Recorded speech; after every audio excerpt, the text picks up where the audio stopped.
اولادي بيحبوا الاكل الجاهز من بره وخاصة البرجر. فقررت اعمله النهاردة بطريقة سهلة جدا وبسيطة وانضف من بره. وعايزة اقول لكم الطعم كان خطير، وطبعا بشهادة ابني لان انا بعتز جدا بكلامه، لان نادرا ما في حاجة بتعجبه. قال لي ده زي بتاع بره بالظبط. عايزة اقول لكم الطعم كان تحفة واوفر بكتير من بره. وعملت جنب منه بطاطس محمرة. ويا سلام على التركات، سهل جدا واوفر بكتير والله بلا مبالغة. مش هتصدقوا كلفني كام. في البداية هنسمي بسم الله، وهنا جبت بولة وجبت نص كيلو من اللحمة المفرومة. والكيس بتاع خلطة البرجر بيتباع في اي محل يعني او في اي سوبر ماركت. وهتبله بالشكل ده. وهنا الخطوة دي اللي هي انا شفتها قبل كده في فيديو. جبت عدد 2 من البصل متوسط الحجم، وهبشره بشر ناعم. انا مش عايزاه في الكبة، انا عايزاه مبشور. وهعصره تماما من مية البصل، ودي خطوة مهمة جدا. تعصريه جدا من مية البصل زي ما انتوا شايفين بالشكل ده. وبعدين بعد ما صفيت البصل هنزل بمعلقة من الفلفل الاسود. وهاجي بقى اتبل كل الكلام ده مع بعضه. وهضيف هنا شوية ملح، ومعلقة صغيرة من الكزبرة، ومعلقة صغيرة من الكمون. وهفضل ادعك فيها كده كأني بعجن عجينة، لان انا عايزة البصل يختفي تماما من اللحمة المفرومة. وبعدين هجيب اكياس بتاع التلاجة، هطبقها بالشكل ده على 3، واجي اقصها بالمقص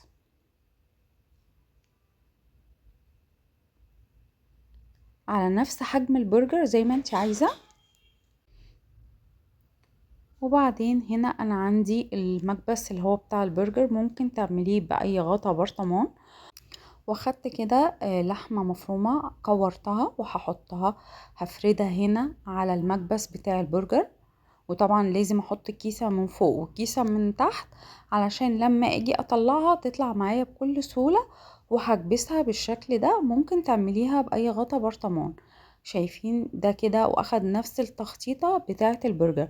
هنا قسمتها طلعوا 9، يعني 9 برجرات من نص كيلو لحمة.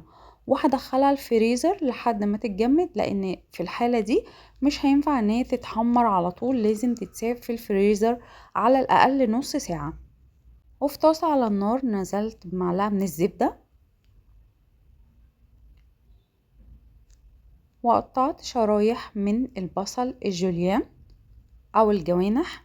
لأن في الخطوة دي أنا شفتها في فيديو بيحمروا أو بيشوحوا البصل بيكرملوه، علشان طعم البصل ما يبقاش قوي في الساندوتش، ويبقى طعمه لاذع.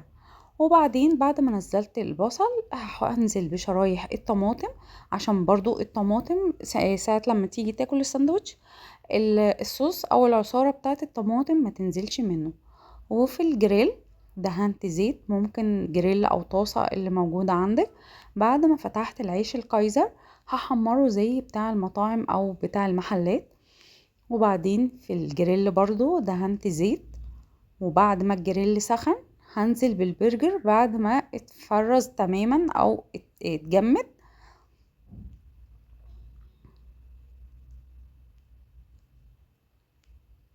وهنا بعد ما حمصت العيش هنزل بقى بالطبقات. انا هنا جبت جبنة كيري ودهنت الساندوتش. وهنا هرجع اقلب البرجر على الوش التاني. وهحط بقى هنا سلايز من الطماطم وشوية من البصل والخيار المخلل مع شوية خس. وهرجع ارص تاني الطبقات، ولازم اقلبهم على الجنب شوية خيار ان هما استووا تماما. في الخطوة دي هنزل بقى بالجبنة الموتزاريلا. طبعا في المحلات بيحطوا الجبنة اللي هي التشيدر، لو متاح عندك ممكن تزوديها، بس انا يعني حبيت اوفر وحطيت جبنة موتزاريلا علشان الموضوع ما يوسعش مني. بس والله عطت نفس الافكت او عطت نفس الطعم اللي احنا بنشتريه من بره.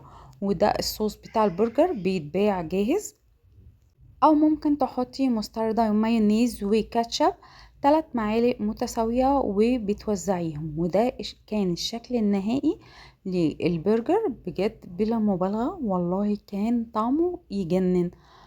انا ابني طبعا عجبه جدا، ما صدقش ان انا اساسا عامله البرجر في البيت، افتكر ان انا جايباه جاهز. وطبعا البطاطس عشان تطلع كده زي بتاعه المحلات، السر بقى هنا ان انتي تحطيها في ميه ساقعه وخل في التلاجة لمده ساعه. عايزه اقولك لو انتي اشتريتي البرجر ده، انا الكميه دي عملت معايا 9، يعني لو نقوله الساندوتش 150 جنيه، يعني 1350. انا عايزه اقول لكم التكلفه كلها على بعضها ما كلفتنيش ربع الثمن. والله كان طعمه خطير. وخليكي فاكره لو انتي مش متابعاني فانتي فايتك كتير. لايك وشير واشتراك في القناه، واستنوني ان شاء الله في الفيديو الجاي. باي باي.